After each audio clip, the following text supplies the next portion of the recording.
Hey everybody, happy Friday, and I know you've been waiting for this all week long. It is part 3 in this amazing conversation series with Jared Turner of Mandarin Companion. How you doing, Jared?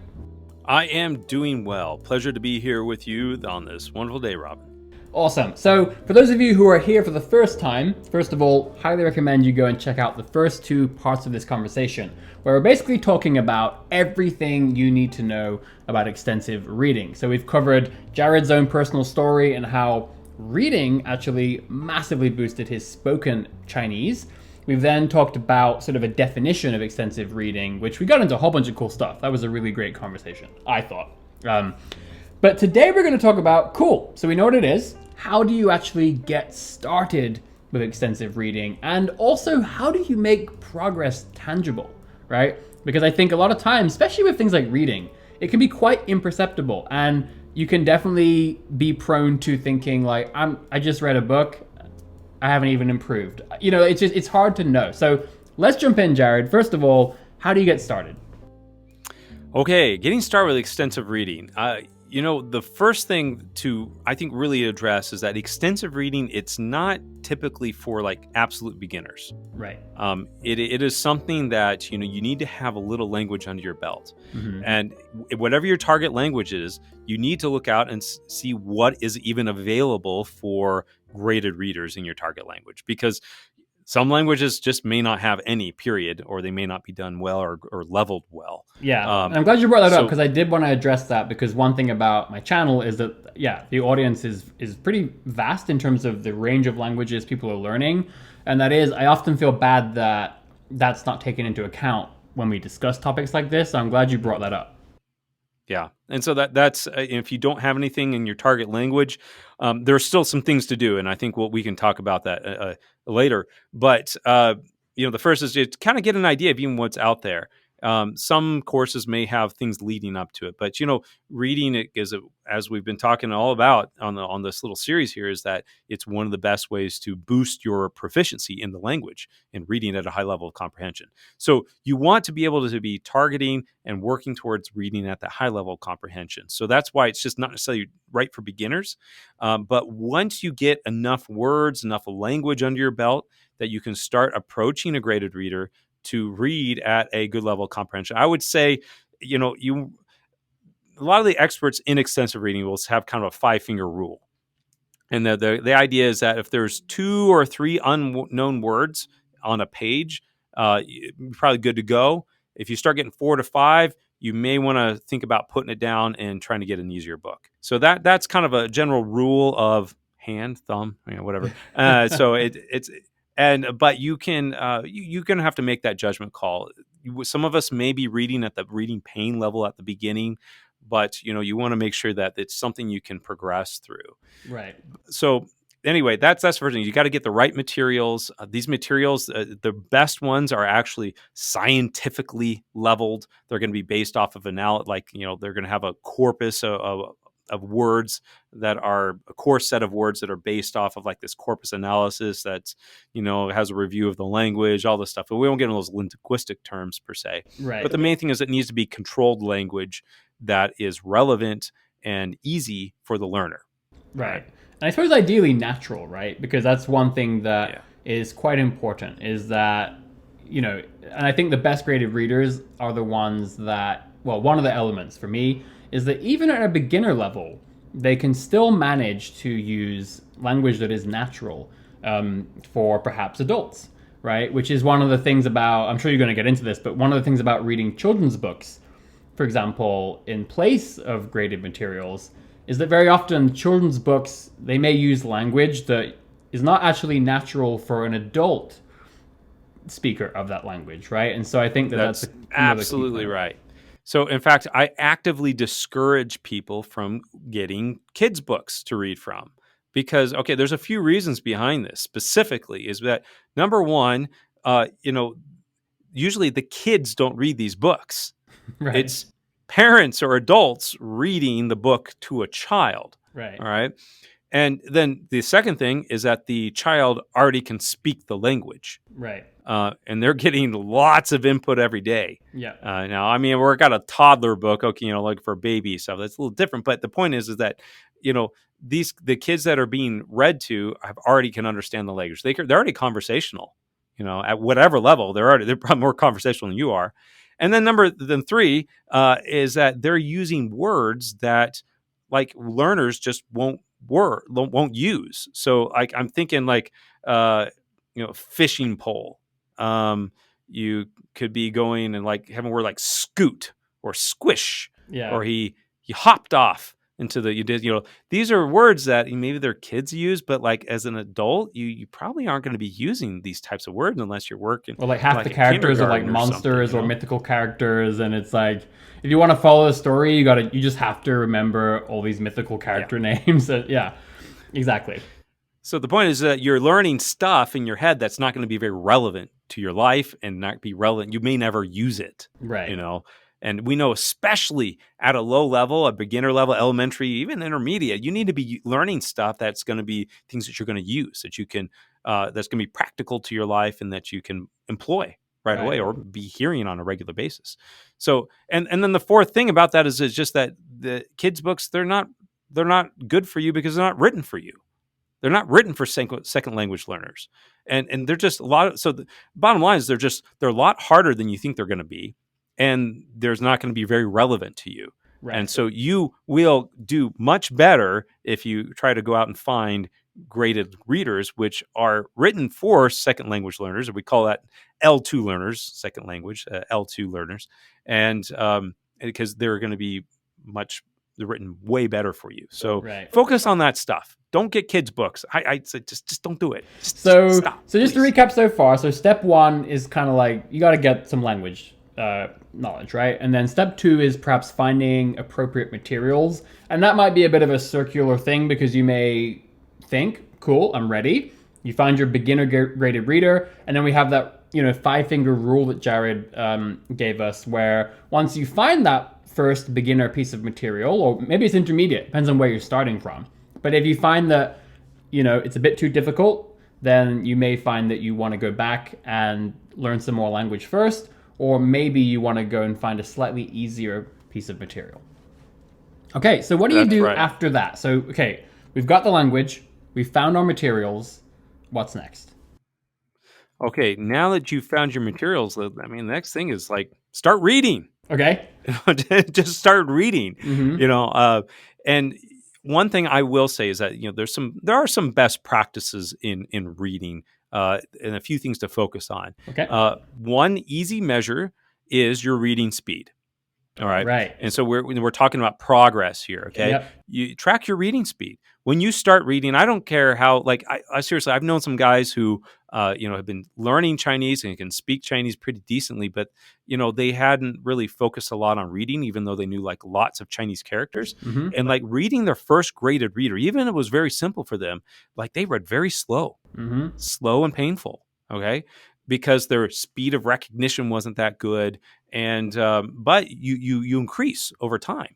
And that's one thing you do want to focus on is like increasing your reading speed. And there's a lot of reasons for that, even if you're not advanced. Okay. One of the strong correlation between, for example, like test success is your reading speed. If you're able to read faster, you're obviously reading at a higher level of comprehension. Right. Because if you can't understand it, you're not reading very fast. Yeah. Yeah. And so the faster you can read, the more you're going to be able to understand quicker and understand better. And the better you're going to be able to do on a test, the better you're going to be able to do in some sort of conversation, things like that. So, and with the faster you can read, one of the things we talked about this, I think in our first video, Robin, was about that whole concept of translating in your head. Yep. All right. So it's a habit. And it's hard to break. It really is. But when you start focusing on reading speed, something kind of happens. And it only happens when you're reading at a high level of comprehension and fast enough, is that you stop having time to translate in your head. And it starts to break that habit of translating. And so you just start focusing and reading it in the language, in your target language. And you said this was called automatic processing, right? That's right, automatic processing.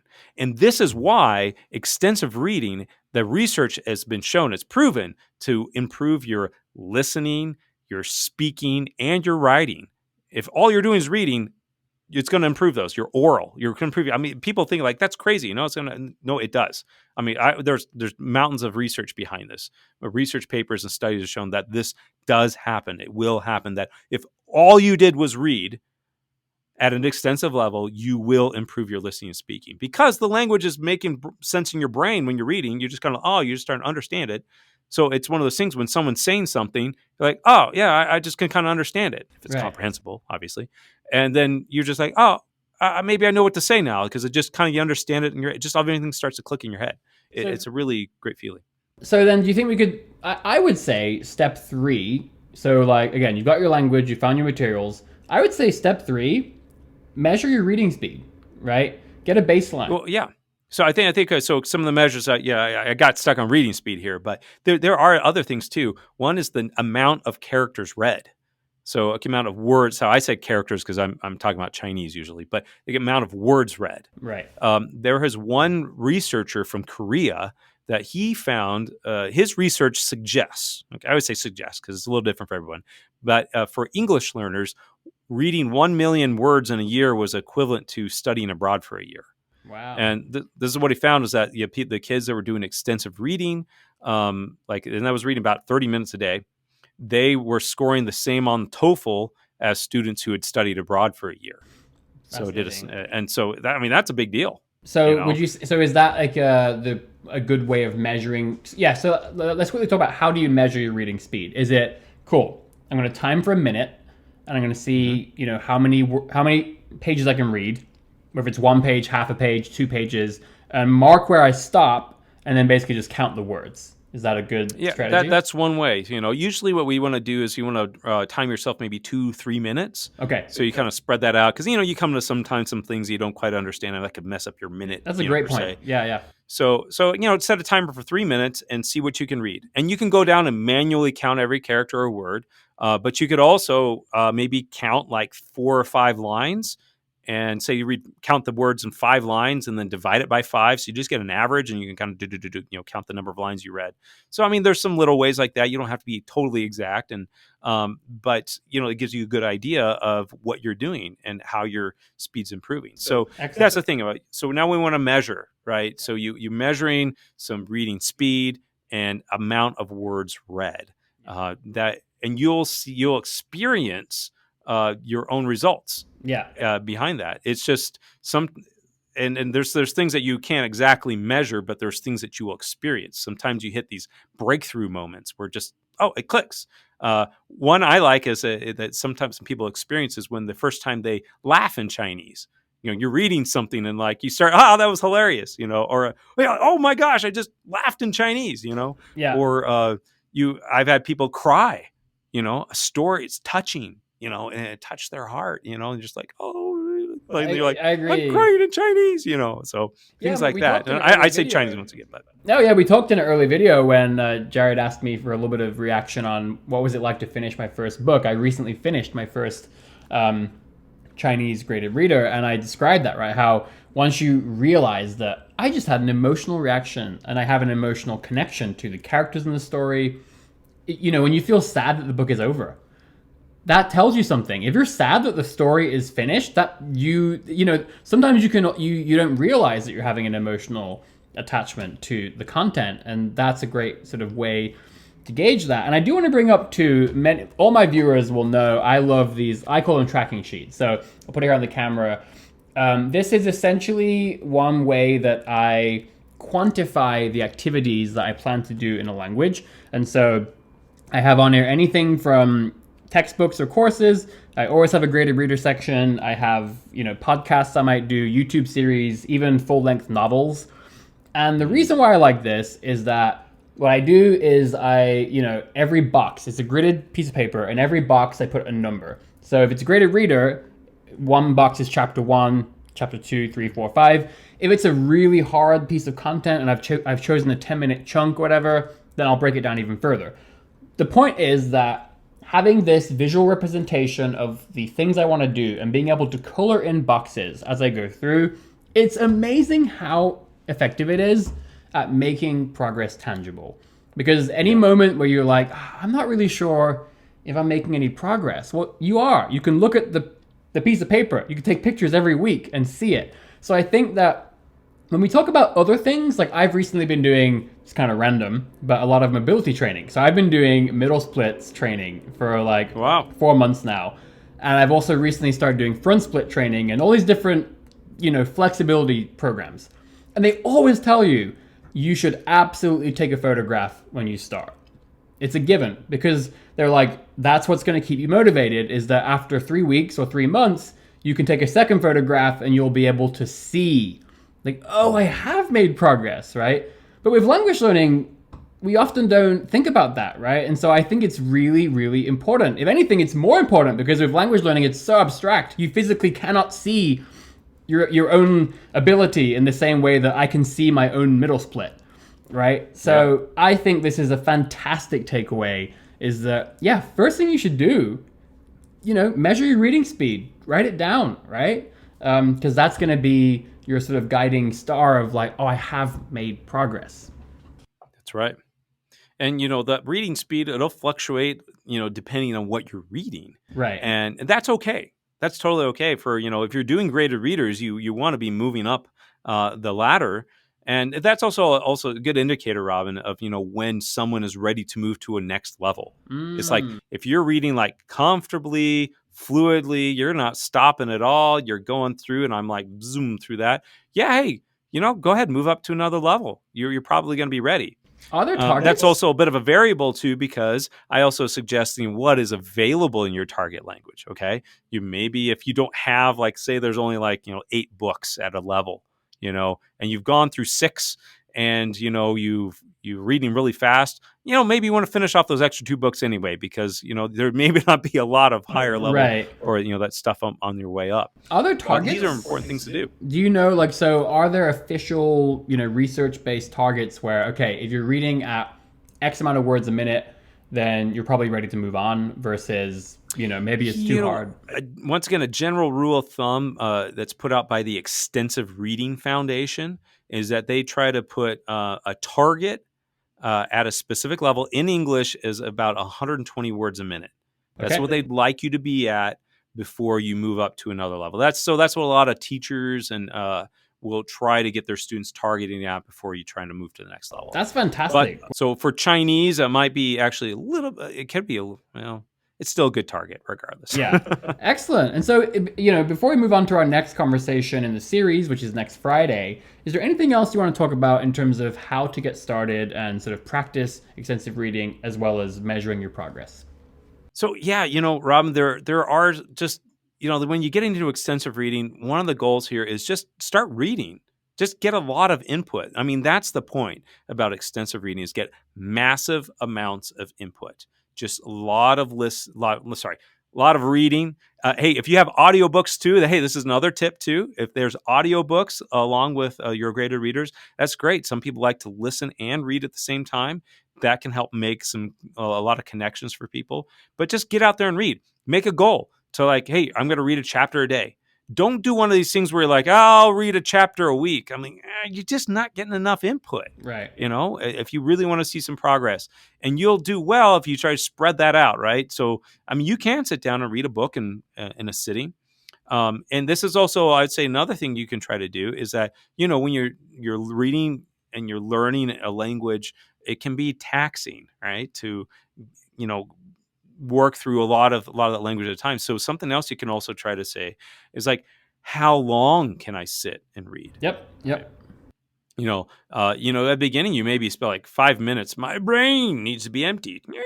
All right. Yeah. But maybe you can sit down now for 15 minutes. Maybe you can sit for 30 minutes. Maybe I sat and read for an hour. Yeah. That's a big deal, right? And those are wins that you shouldn't just overlook. Yep. And then start racking up the books. Yeah, I will say how many books do you read? That's one of the ways I measured my progress with Emma, the book that I just finished, was that it's 10 chapters, and the first 8 or so, I read 1 chapter every evening.